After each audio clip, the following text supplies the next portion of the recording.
Oi, meu nome é Maria Eduarda, sou acadêmica do terceiro semestre de Agronomia na Universidade Regional do Noroeste do Estado do Rio Grande do Sul, a UNIJUI, e hoje vim aqui apresentar o meu trabalho intitulado como Delineamentos e Dialelos aplicado à cultura do milho. Esse trabalho foi proposto na matéria de Genética e Melhoramento Vegetal, que hoje é ministrada pelo professor Ivo Ricardo Carvalho.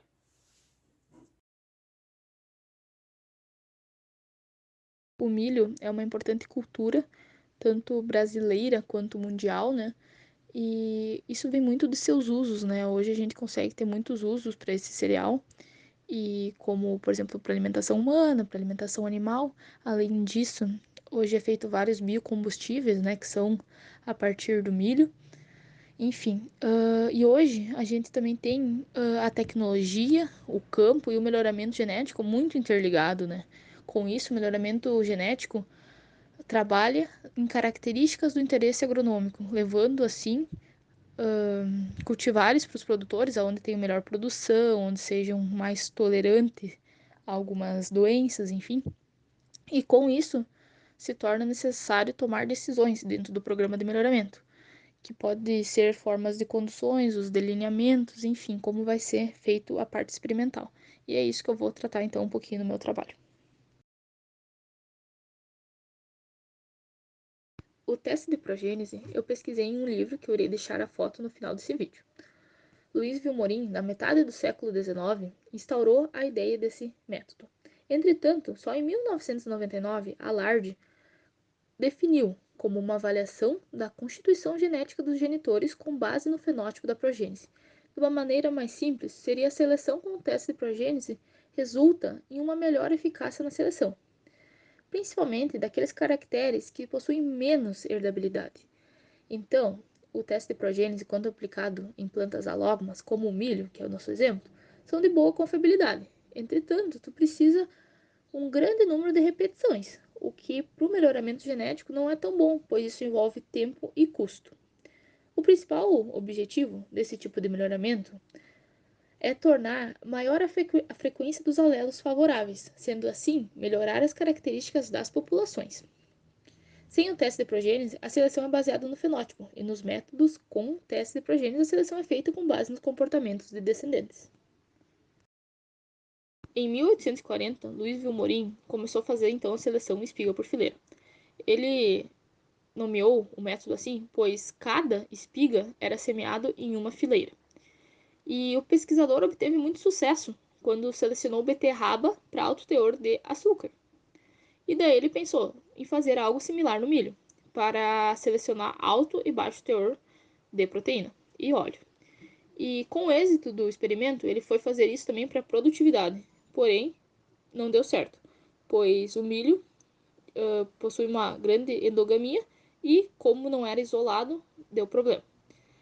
100 anos depois, Lundquist, em 1964, para reduzir os efeitos genótipo ambiente, fez a seleção de plantas superiores dentro da progênie selecionado. E o início se dá quando uma população de polinização aberta, na qual as plantas selecionadas são colhidas separadas, as espigas são separadas e depois essa próxima parte é utilizada na próxima geração, né, para os testes de progênese. E a outra parte vai para a contra-amostra, sendo que os testes de progênese são realizados em vários locais e normalmente tem mais de uma repetição também, para assim a gente ter então um banco de dados genético. Essa seleção acontece numa intensidade de 10 a 20% e, consequentemente, realiza-se a seleção de plantas dentro da progênese e, posteriormente, as sementes são manipuladas e ocorrem as semeaduras das genitoras maternas. No andar do processo, as plantas são reutilizadas e, como as mães são despendoadas e a mistura de sementes realizada anteriormente será semeada de forma intercalada com as linhas de progênese selecionadas e servirá como pólen, sendo a proporção de 2 a 3 linhas de planta de mãe para uma genitor pai. E por fim, tem a seleção dentro dessa linha. A seleção entre e dentro da família de irmãos completos foi proposta por Ireland em 1946, sendo que irmãos completos são aqueles que provêm, né, de um cruzamento entre duas plantas, né, sendo que o genitor materno e o genitor paterno precisam ser os mesmos, né.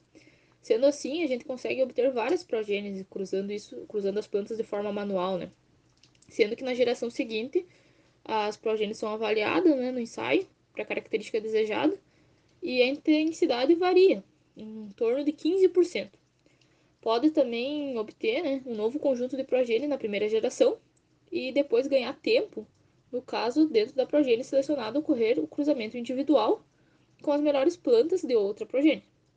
Teve os dois melhoristas, Moll e Struber, que em 1971 melhoraram dois tipos de milho para a produtividade, né, componente de produtividade, obtendo resultados muito satisfatórios para rendimento de grão. E sendo assim, fica explícito que para o melhoramento o trabalho é eficaz e resulta assim em população com maior capacidade combinatória e, consequentemente, uma população final melhor selecionada, né?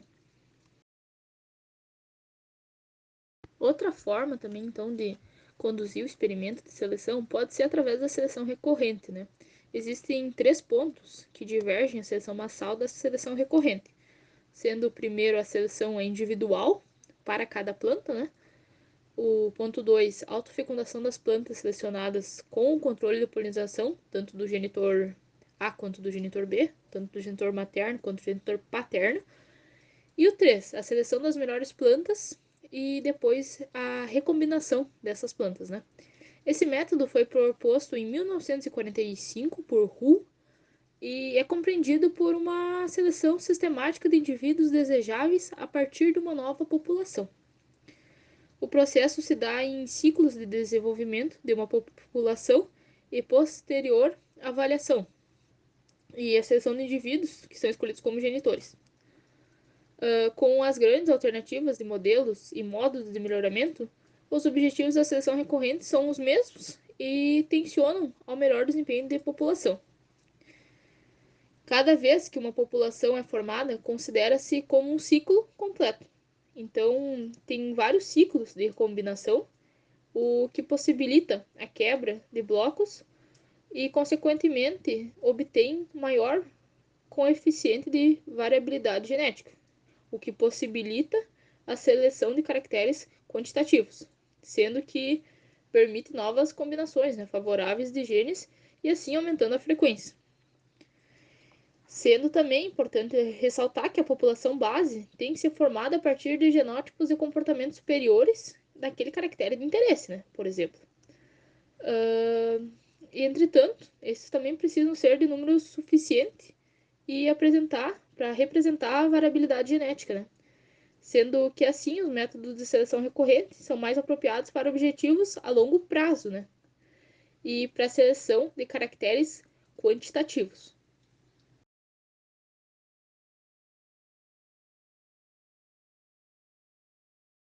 Como forma de delineamento, a gente tem, por exemplo, o delineamento 1 de Comstock e Hobson. Esse modelo de delineamento, né, foi proposto em 1948 e vem sendo empregue para pressupor componentes de variância genotípicas, né? Esse tipo de análise é muito importante quando a gente avalia populações de melhoramento genético. O método de delineamento, proposto então por Comstock e Hobson, preconiza a avaliação da progênese de irmão completo, que foram obtidos através do cruzamento das plantas escolhidas, né, ao acaso, da população estabelecida como os machos, né, no caso, e com grupos distintos de plantas que, da mesma forma, foram escolhidos ao acaso, mas estabelecidos como fêmea. Esse delineamento é usado em estratégias como seleção entre progênies de irmão completo, seleção entre progênies de irmão completo seguida da seleção entre progênies de irmão completo dentro das progênies de família de irmão completo, selecionados, denominado como seleção em tandem, ou senão a seleção combinada que considera simultaneamente os desempenhos das progênies de irmão completos e meio-irmãos. Como visto nesse vídeo, né, existem vários métodos de realizar o melhoramento genético de plantas, né? Várias estratégias que podem estimar os parâmetros genéticos de uma população, sendo que o objetivo é sempre buscar o maior ganho genético, né, o máximo ganho genético. Sendo assim, o método 2 de delineamento fundamenta-se a partir da formação inicial das progênies de irmãos completos e meio-irmãos, através da polinização controlada. Esse delineamento é aconselhado para estimar componentes de variação genética de população e os ganhos da mesma. Porém, não é indicado extrapolar para outras populações devido ao fato de ser características da própria população que está sendo estudada, né? Sendo assim, é um delineamento o qual ocorre o cruzamento de todos os grupos, tanto de genitores masculinos como de genitoras femininas. Assim, cada fêmea é cruzada com cada macho, e assim tu vai ter um número X de progênies muito grande. Agora explicando a terceira forma de delineamento, né? E o último desses dois melhoristas, esse visa estimar o grau médio de dominância para locos que são controlados por caracteres quantitativos. Esse tipo de delineamento é um pouco diferente dos que eu citei anteriormente, pois ele preconiza a utilização dos indivíduos em F2, e que são provenientes do cruzamento de dois genitores endogâmicos, de diferentes caracteres quantitativos de interesse. Uma vantagem desse tipo de delineamento é que o mesmo permite que se estime os componentes de variância de dominância aditiva de maneira não dependente, mas com precisão.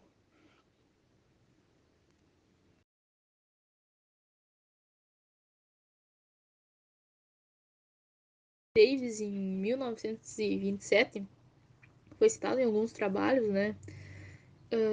Inicialmente proposto por Haller em 95. E o mesmo sugeriu o que hoje a gente conhece por top cross, que seria um teste com a finalidade de avaliar a capacidade de combinação de linhagens, né, endogâmicas. A ideia foi totalmente aceita na época, enfim, por outros melhoristas e passou a ser amplamente utilizada em programas de melhoramento. Sendo assim, o top cross permite a avaliação da capacidade de combinação de linhagens, ou selecionar um genótipo com base em suas características nas progênies de cruzamento. E após longos anos, daí Chaves e Miranda propuseram a utilização do top cross como uma possível alternativa de cruzamento dialélico, para assim estimar as médias de compostos de variedades. São compreendidos como cruzamentos dialélicos aqueles que resultam em todas as variações possíveis entre genitores.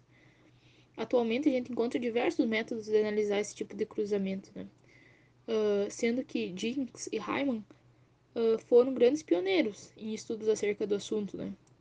Métodos de análise dialélica permitem a gente estimar parâmetros genéticos úteis para a seleção de genitores híbridos e também para entender a natureza e magnitude dos efeitos genéticos envolvidos na determinação de característica.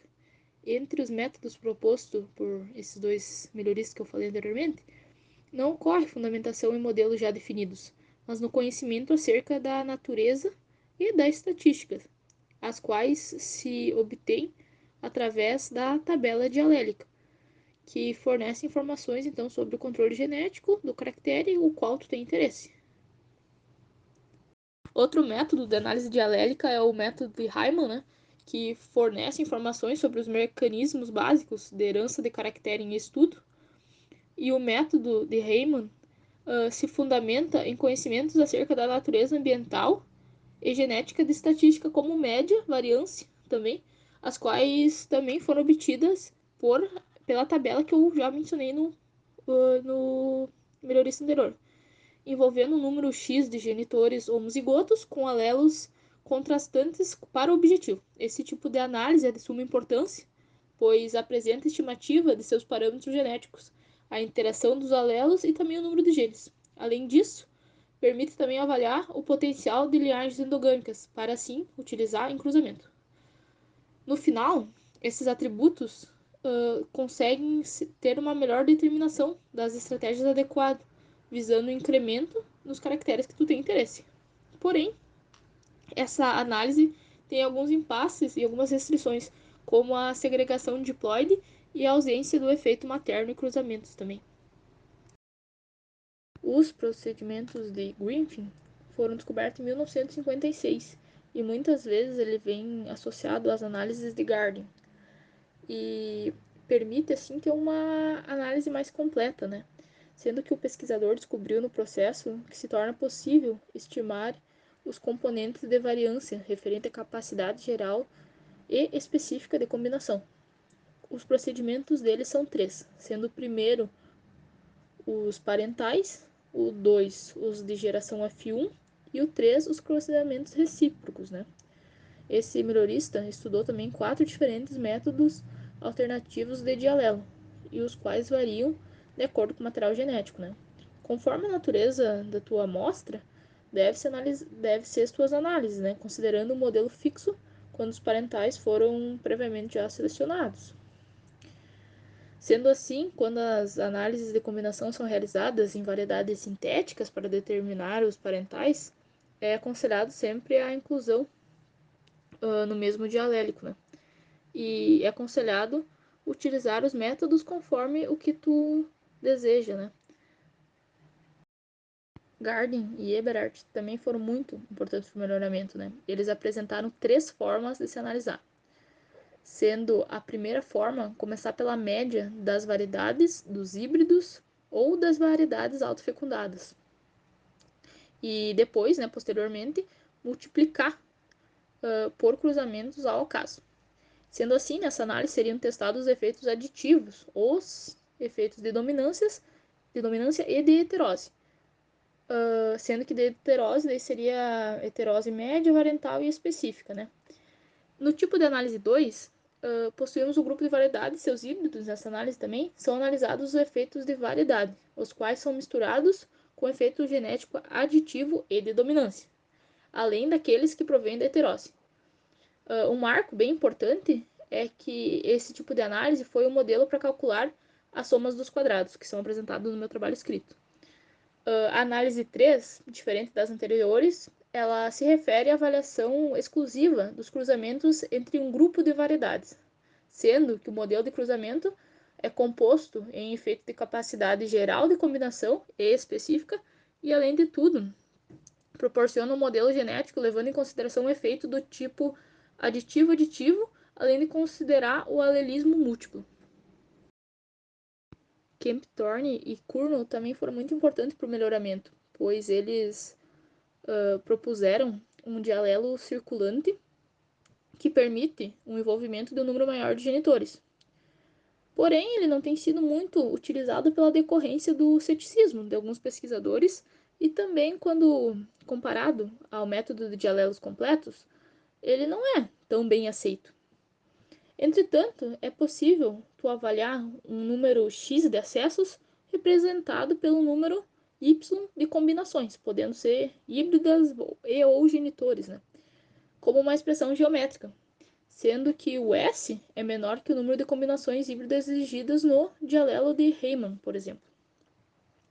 E isso é de extrema importância, devido ao fato que quando analisamos um número muito grande de acessos com um número menor de polinização, menor vai ser o tempo gasto e, além disso, os recursos, né?